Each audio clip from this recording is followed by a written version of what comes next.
5 തലമുറകളായി നിങ്ങൾക്കൊപ്പം PRS hospital. നമസ്കാരം.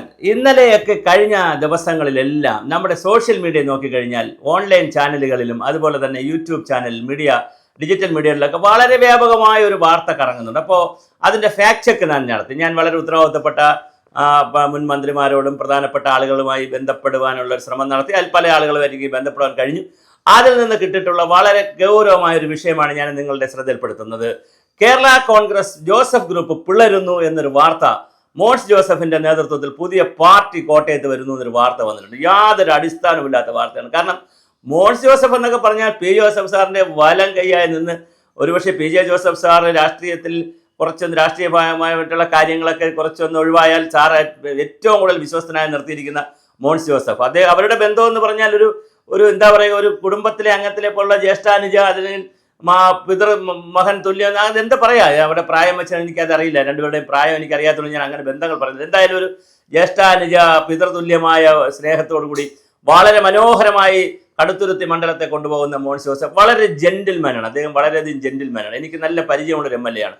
വളരെ മനോഹരമായി ജെന്റിൽമാനായിട്ടൊരു MLA ആണ്. അപ്പോൾ അത്രയും ജെന്റിൽമാനായിട്ടൊരു MLA ഇങ്ങനെ എന്തെങ്കിലും ഒരു കൊച്ചു കാര്യം കേട്ടുകൊണ്ട് ഇപ്പോൾ കേരള കോൺഗ്രസുകൾ മാണി ഗ്രൂപ്പ് ഇതിനകത്ത് വരുന്നു എന്ന് കേട്ടുകൊണ്ട് അങ്ങനെ പിളരാനൊന്നും ഒരു സാധ്യതയില്ല. പക്ഷേ മോൻസ് ജോസഫിന്റെ ഫോട്ടോയൊക്കെ വെച്ച് കേരള കോൺഗ്രസ് പിളരുന്നു, മോൻസ് ഇതാ പോകുന്നു, പുതിയ മോൻസ് പാർട്ടി വരുന്നു എന്നൊക്കെ പറഞ്ഞ്, കേരള കോൺഗ്രസ് മോൻസ് വിഭാഗം വരുന്നു എന്നൊക്കെ പറഞ്ഞ് വലിയ വ്യാപകമായ ആക്ഷേപമാണ് ചാനലുകളിൽ കാണുന്നത്. പക്ഷേ എന്തായാലും അങ്ങനെ ഒന്നും നടക്കാൻ സാധ്യമല്ല.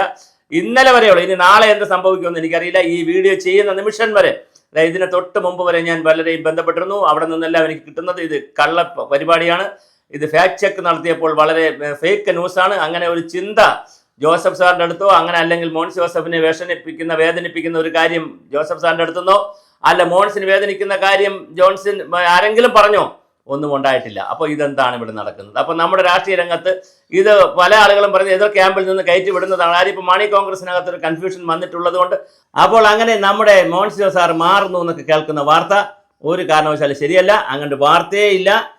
കേരള കോൺഗ്രസ് ജോസഫ് സാർ വളരെ ശക്തമായി തന്നെ ഈ പാർട്ടിയെ കൊണ്ടുപോകുന്നു. അവർക്ക് MP ഉണ്ട്, ഫ്രാൻസ് ജോർജ് എന്ന് പറയുന്ന MP, അവർക്ക് കോട്ടയത്ത് MP ഉണ്ട്. അവർ അടുത്ത തിരഞ്ഞെടുപ്പിൽ വളരെ ശക്തമായി തന്നെ മത്സരിക്കുന്നു. പിന്നെ തൊടുപുഴ സീറ്റുണ്ട്, അതുപോലെ തന്നെ കടുത്തുരുത്തി സീറ്റുണ്ട്, ഇനിയിപ്പോൾ മറ്റ് ഏറ്റുമാനൂർ അടക്കമുള്ള കോട്ടയത്തെ വിവിധ സീറ്റുകൾ അവർക്ക് കിട്ടാൻ സാധ്യതയുണ്ട്. അപ്പോൾ വളരെ മനോഹരമായി പോകുന്നൊരു പാർട്ടിയെ മാത്രമല്ല, ജോസഫ് സാർ എന്നൊക്കെ പറഞ്ഞാൽ വളരെ ജെന്റിൽമാനാണ്. കേരള രാഷ്ട്രീയത്തിലെ ഏറ്റവും അപൂർവ വ്യക്തിത്വങ്ങളിൽ മഹത്തായ വ്യക്തിത്വങ്ങളാണ് അദ്ദേഹം. എത്രമാത്രം പുതിയ വികസന പ്രവർത്തനങ്ങളാണ്. ബോംബെയിൽ നിന്ന് തിരുവനന്തപുരത്ത് കന്യാകുമാരി വരെ എക്സ്പ്രസ് ഹൈവേ വേണമെന്ന് പറഞ്ഞപ്പോൾ ആളുകൾ കളിയാക്കി. ഇപ്പോൾ കേരളയിൽ നിന്നും എക്സ്പ്രസ് ഹൈവേ എന്നൊക്കെ പറഞ്ഞ് മലയോര ഹൈവേ, തീരദേശ ഹൈവേ എന്നൊക്കെ പറഞ്ഞ് ആളുകൾ ബഹളം ഉണ്ടാക്കുന്നു. അതുപോലെ തന്നെ സ്വാശ്രയ കോളേജുകൾ തുടങ്ങിയ കാര്യത്തിൽ, നിർമ്മിതി കേന്ദ്രം തുടങ്ങുന്ന കാര്യത്തിൽ, കേരളത്തിൽ കുപ്പിവെള്ളം, വാട്ടർ അതോറിറ്റിയെ കൊണ്ട് കുപ്പിവെള്ളം കൊടുപ്പിക്കുന്ന കാര്യത്തിൽ ഓരോ കാലഘട്ടത്തിലും വളരെ, പിന്നെ റോഡിൻ്റെ പണിയുടെ കാര്യത്തിൽ, അതുപോലെ തന്നെ ഓരോ കാലഘട്ടത്തിലും പൊതുമരാമത്ത് വകുപ്പ് മന്ത്രിയായിരുന്നപ്പോഴുള്ള പ്രവർത്തനങ്ങൾ, അതുമാത്രമല്ല ആഭ്യന്തരമന്ത്രി 27-26 വയസ്സിലാണ് ആഭ്യന്തരമന്ത്രിയായിരുന്നു. അപ്പം വളരെ വലിയ, ഒരുപക്ഷെ മുഖ്യമന്ത്രി ആകേണ്ടിയിരുന്നു. അങ്ങനെ മുഖ്യമന്ത്രി ആയിരുന്നെങ്കിൽ കേരളത്തിന് മറ്റൊരു കേരളം കിട്ടുമായിരുന്നു. കാരണം വികസനത്തെക്കുറിച്ച് ഇത്രമാത്രം കാഴ്ചപ്പാടുള്ള ഒരു മനുഷ്യൻ, ഒരു വ്യക്തി ഒരു അപൂർവമാണ്, രാഷ്ട്രീയങ്ങളിൽ അപൂർവമാണ്. വളരെ വലിയ കാഴ്ചപ്പാടാണ്.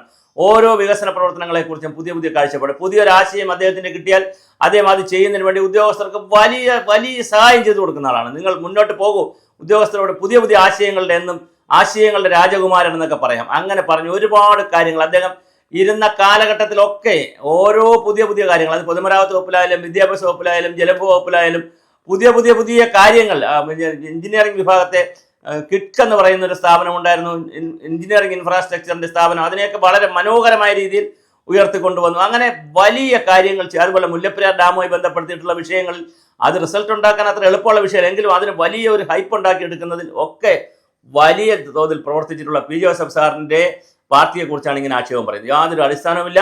മോൻസ് ജോസഫ് അങ്ങനെ പോകാൻ യാതൊരു സാധ്യതയില്ല. പ്രത്യേകിച്ച് മോൻസിന്റെ പേരിൽ പറഞ്ഞപ്പോഴാണ് കൂടുതൽ അതിനകത്ത് ഞാനൊരു ഫാക്ട് ചെക്ക് നടത്തിയത്. ഒരു സാധ്യതയുമില്ല. അതുകൊണ്ട് തന്നെ ഇത്തരത്തിലുള്ള വീഡിയോസ് റീച്ചിന് വേണ്ടി ചെയ്യുന്നത് ശരിയാണോ എന്ന് കൂടി നമ്മൾ ചിന്തിക്കണം.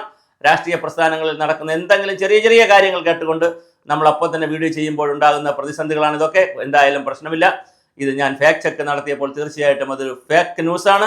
അതുകൊണ്ടാണ് ഞാൻ ഇത്തരത്തിലൊരു വീഡിയോ ചെയ്തത്. ജോസഫ് സാറിൻ്റെ ഗ്രൂപ്പ്, കേരള കോൺഗ്രസ് വളരെ ശക്തമായി മറ്റ് ചില കാര്യങ്ങൾ, അതായത് എല്ലാവരെയും കൂട്ടിയോജിപ്പിച്ചുകൊണ്ട് പോകാനുള്ള നന്മയുള്ള പ്രവർത്തനങ്ങൾ നടക്കുന്നു എന്നാണ് കേൾക്കുന്നത്. അതിനിടയിൽ ഇത്തരം കുത്തിത്തിരിപ്പുകാർ ജാഗ്രതയും.